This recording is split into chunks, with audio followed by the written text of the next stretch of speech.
আমার কাছে মনে হয় শিখাটা খুব সোজা, কিন্তু কাউকে শিখানোটা এর থেকে কঠিন কাজ আর কোথাও নাই। আমি জানি না, মনে হয় ফার্স্ট টাইম আমি এরকম বকবক করছি বিধায় আমার কাছে মনে হয়েছে যে আমার গলাটা বুঝি ধরে গেল।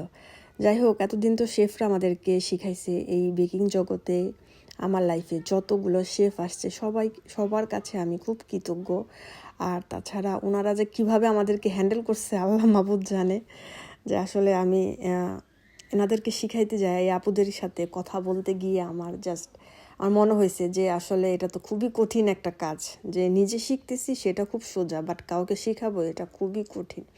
তো আলহামদুলিল্লাহ আমি খুব সুন্দরভাবে আমাদের এই 3 দিনের যে বেসিক ক্লাসটা ছিল কেকের শেষ করলাম আমার কাছে ক্লাসটা নিয়ে। ইনশাল্লাহ অভিজ্ঞতার তো শেষ নাই। তো ফার্স্ট টাইম যেহেতু ইনশাল্লাহ আগামীতে আরও ভালো করার চেষ্টা করব। আর যে আপুরা আমার কাছে ক্লাস করছেন, আপনারা আপনাদের মতামত জানাবেন যে আসলে আমি আপনাদেরকে কতটুকু শিখাইতে পারছি। সবাই ভালো থাকবেন। আল্লাহ হাফেজ।